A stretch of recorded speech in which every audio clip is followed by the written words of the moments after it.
We're seeing more people with Alzheimer's disease because we're seeing people live longer. And the biggest risk factor for developing Alzheimer's disease is age. I was trying to do it all by myself, not ask for help and not seeking out help, which is a serious mistake in life. The healthier we are, the healthier we can age. But it's going to take everybody working in communities to get there, and not just the individual. By the year 2025, it's likely that the number of people around the world with diabetes will more than double. And part of this is occurring because of obesity.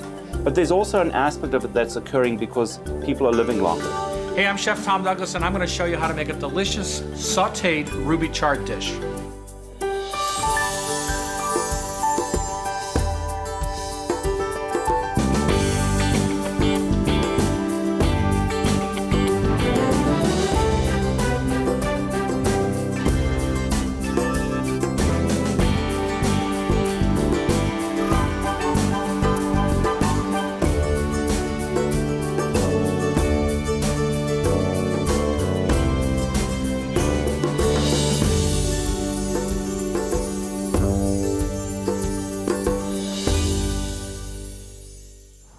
Hello, I'm Ron Reagan. With experts, we're going to explore diabetes, caregiving, and community in the art of aging.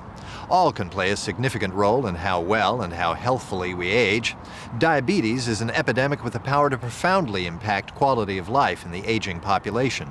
According to the National Institute of Health, among people over 60, 10.3 million, over 20%, have this disease.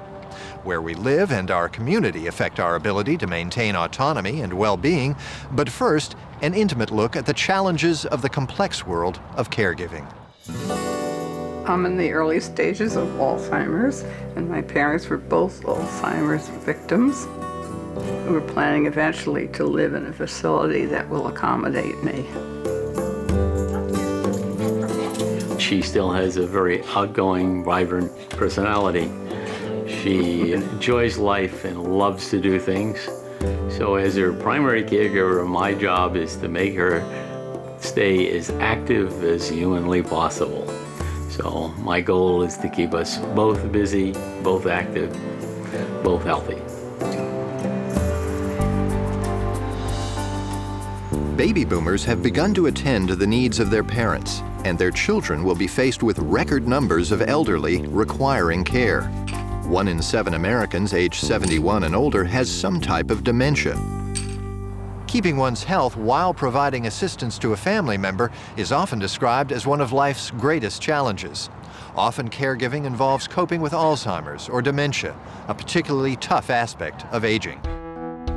Dementia is a collection of symptoms that a person may develop, which first and foremost has to include memory loss. So you can't remember recent memories, such as what you had for breakfast, or you may have difficulty remembering older memories, like what year you retired or what year you got married. When we came here, one of my concerns was, would she find her way back to where we were living? I wear this wonderful key, and it has my room number on it. When I go and walk the dog, I come back to the right unit. Right. Who made it? It came from Japan. I find it very, very difficult because you wish, even if you have your children, you have 4 children, and they'll say they'll do whatever they can for me, but they're working and have their own family. It's not all that easy, and so you find different means. In addition to memory loss, to have dementia, you have to have at least one other change in your thinking. Include problems with language, finding the words you want to use, or reading. It might have problems with visual spatial ability. You don't recognize people who you know, your own family members, or you become lost more easily. Places are unfamiliar. Can be changes in judgment. It's been a difficult experience for us to, realize that Barbara has this, but we have accepted it. We now understand it. And what I have tried to do is look at living each day to the fullest. A person with dementia may start doing things that are very uncharacteristic of them, giving to charities that they would have never given to before. Or a person who's been very polite in public may start saying inappropriate things if they see someone who's overweight or has a bad hairdo. And so, in addition to there being memory loss and at least one other change in thinking, this has to be different from how the person was functioning before. People with dementia are often unpredictable in their symptoms, so they may look perfectly fine for a few days or a few weeks, and then they do something very surprising and very alarming.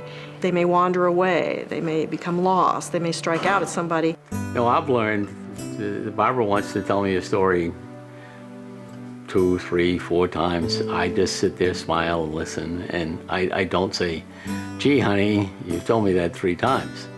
And I think that fact that it's constant, it goes on for years. Dementia, typically Alzheimer's disease, a person typically lives with the disease 7 to 10 years after diagnosis. But some people live much, much longer than that. When I was first diagnosed as the primary caregiver, I just about gave up everything. All my men's groups, all my committees, all my luncheons, I give it all up. And finally the doctors hit me over the head with a verbal 2x4 and said, no, that's wrong. You have to take care of yourself first, because if you don't take care of yourself, you can't take care of Barbara. And I've started to do things that I used to do before. And it's been just a godsend, because it's made my life so much better. I'm so much better able to help her. And I'm no longer depressed. We have a future together. We're going to enjoy it. In addition to reaching out to family, friends, and one's personal community, seeking out caregiver support groups, senior day centers, and asking your doctor for resources can be very helpful. You don't have to do it perfectly. There is no perfect way to take care of someone who you love who is suffering from a progressive brain disease and is unpredictable. You just do the best you can and try to keep a sense of humor. You try to let him do it himself, and then you find that he's doing the wrong thing, wearing his pants backwards. That's another hilarious thing, because he's trying to zip it in the back. Try to recognize that the person you care about is in there, that this person who's had a life of experiences and has accomplished things and has friends and family and has been a professional, that person's still there. That person maybe can't articulate any longer the way that they used to, but they can still appreciate your patience, your tone of voice, your touch, your manner with them, your ability to enjoy things that are beautiful and laugh with them. You can still get a sense of pleasure and satisfaction, even when you have very advanced dementia. But sometimes it could be that day is gone wrong, and I find that I'm very tired. And there's no reason to argue. It's, I'm not going to win, and she's not going to be happy. So why argue about it? Well, that's very wise. Right. What I've done is I've tried to take what I think are the key ingredients caregivers need to know and to turn them into an acronym, which is DANCE. D in the DANCE is don't argue. A stands for accepting the disease, realistic acceptance. N stands for nurturing the caregiver, taking care of yourself. C stands for creative problem solving. And E stands for enjoying the moment with pleasant events and looking at the uplifts of caregiving. What we've learned is that things that reduce vascular risk have a good chance of reducing Alzheimer's risk. So exercise, habitual exercisers are 40% less likely to get Alzheimer's disease in late life than people who don't exercise. All the things that are good for a healthy heart, not smoking, watching your cholesterol and blood pressure, exercising, eating your fruits and vegetables, these things may reduce risk for developing the symptoms of Alzheimer's, may delay when those symptoms develop, and may slow how quickly they progress. We can't stop the progression of Alzheimer's disease, but we can improve the quality of life of the person who needs care and your own life as a caregiver. Life is short. Eat dessert first. That's a good phrase. A new focus in the art of aging is the role of community. It turns out that where we live dictates how well we live. We're learning the importance of fresh foods being readily available and how economic status affects mobility and access to services. How can we create neighborhoods that promote health and longevity?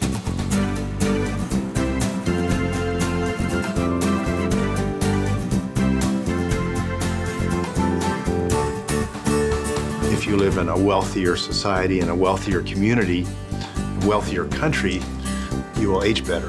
If you live in a country where the gap between rich and poor is less, you will age better.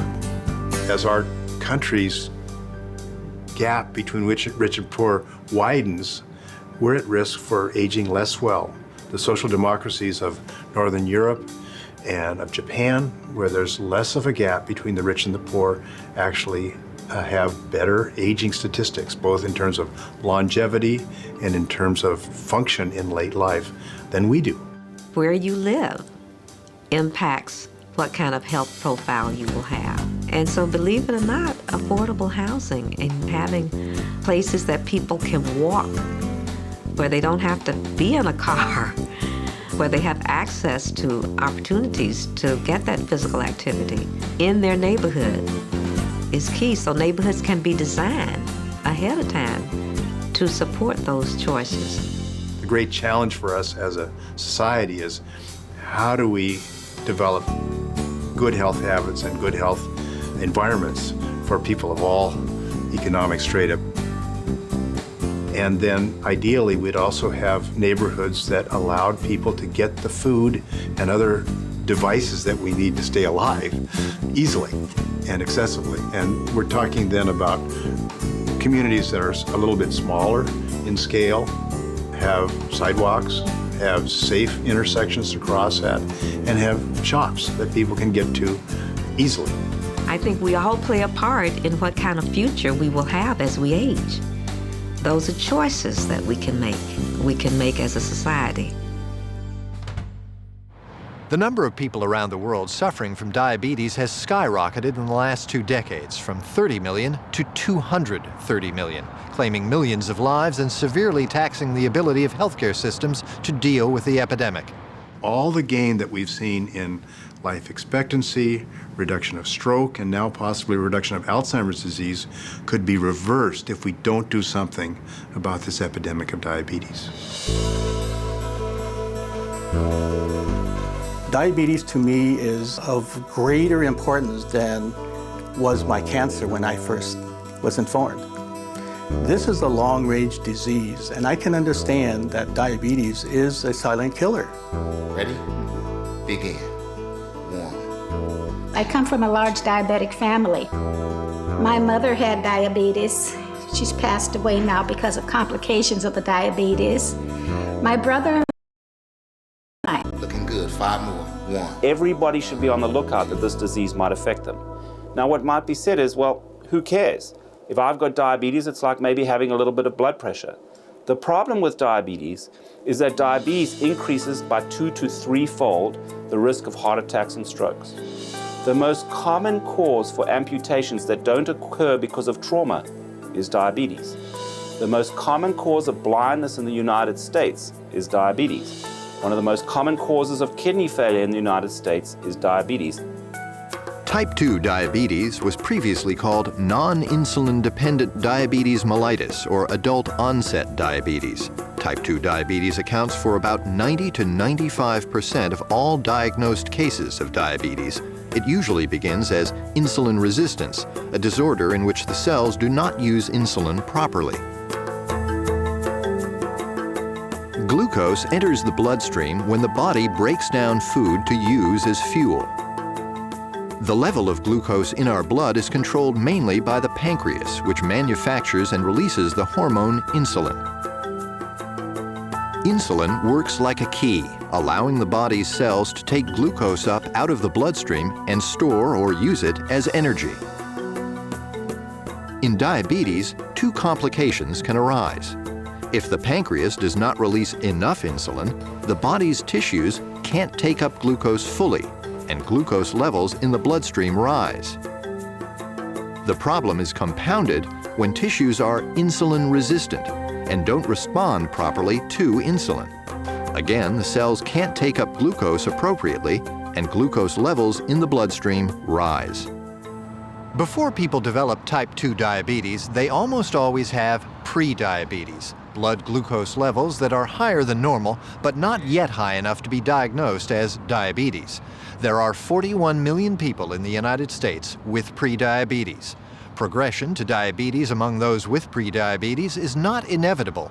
Studies have shown that people with pre-diabetes who lose weight and increase their physical activity can prevent or delay diabetes and even return their blood glucose levels to normal.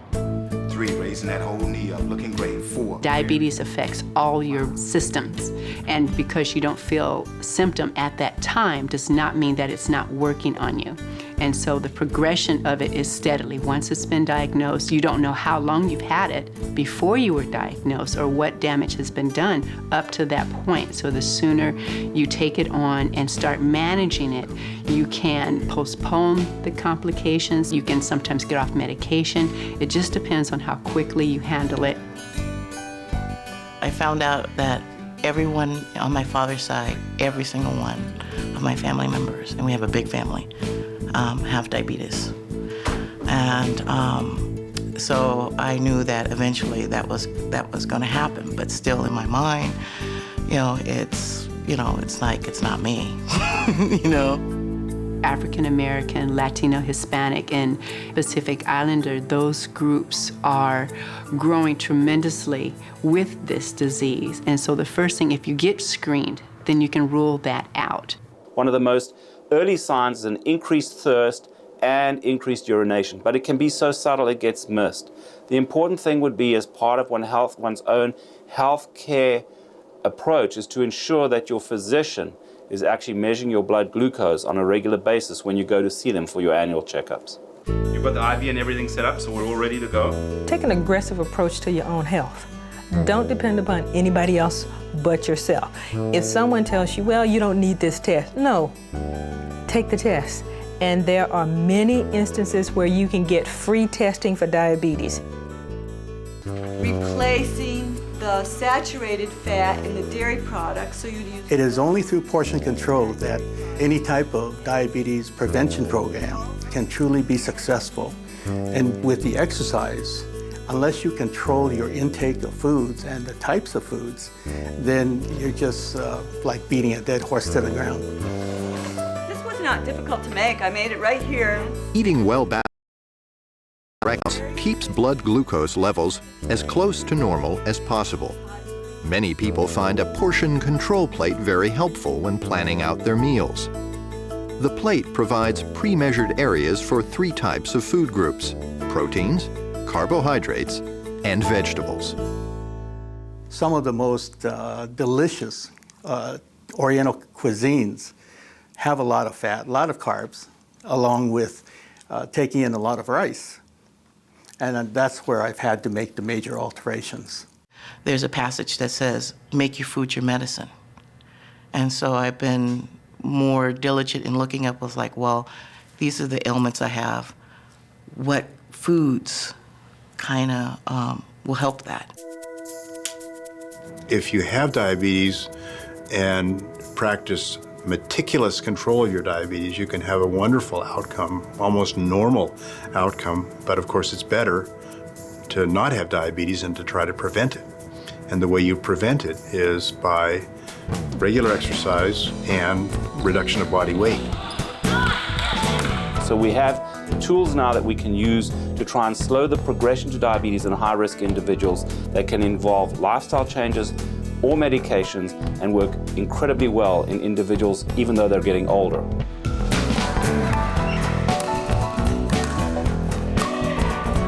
Exercise is critically important because it affects your blood sugars. There's a whole dynamic of your blood sugars. Essentially, they're sluggish. And so when you exercise, you're moving your body, you're getting that motion going, where it will unstick, if you will. By losing weight and by exercising, you can improve the ability of the tissues such as muscle, fat, and liver to respond to the insulin that's circulating.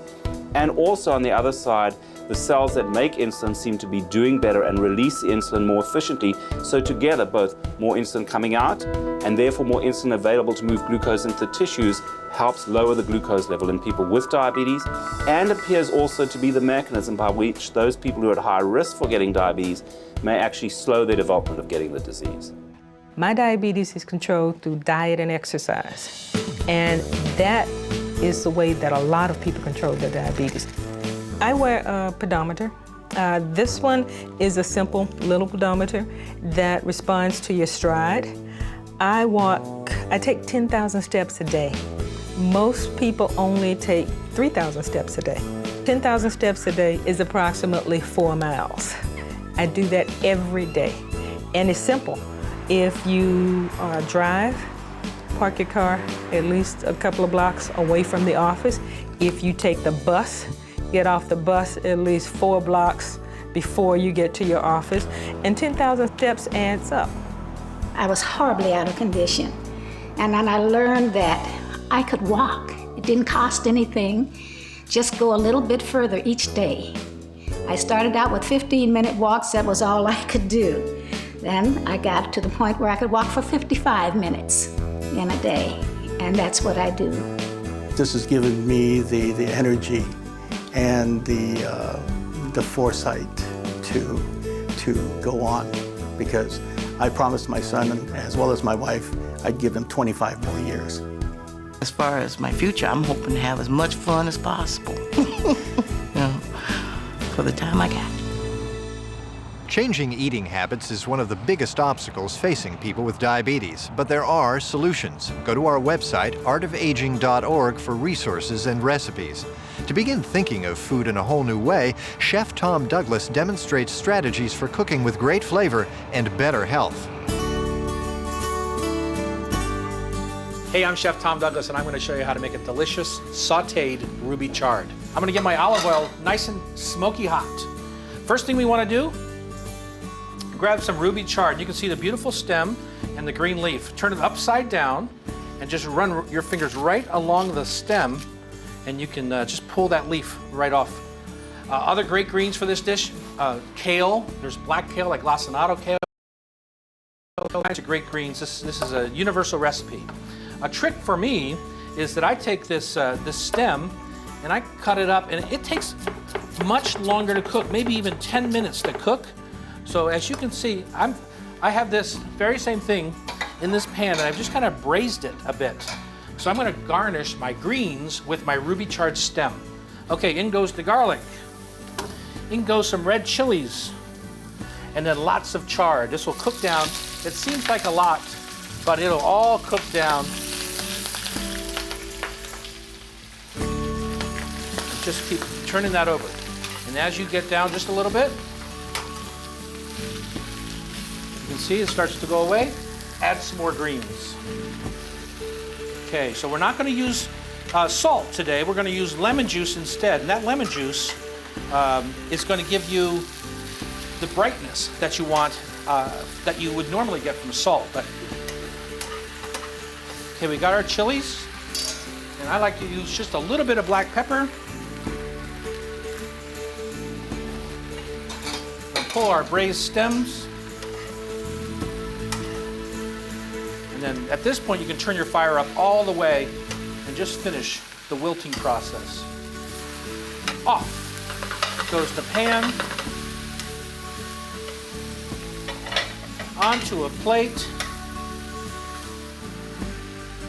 Check it out, those are gorgeous. And then here's my special touch, like I said. Beautiful ruby chard stems right on top.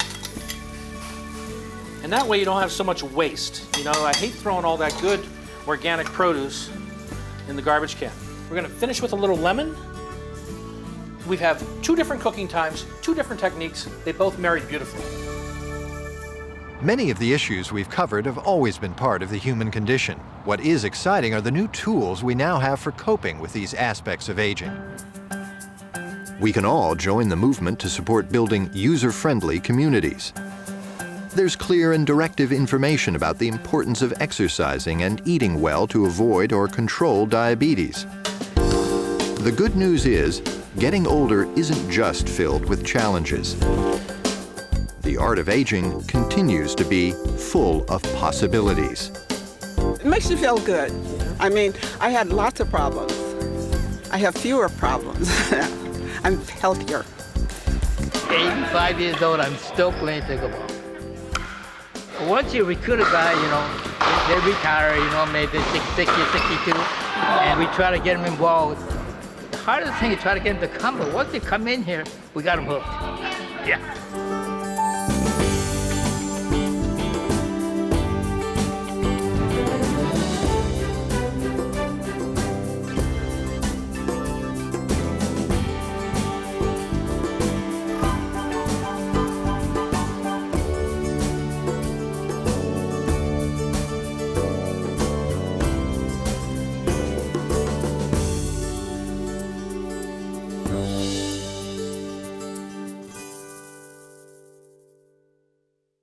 Funding for the Art of Aging was provided by the Development Fund of Group Health Center for Health Studies, a non-proprietary public interest research center devoted to transforming healthcare in the real world, and by University of Washington Health Sciences Administration.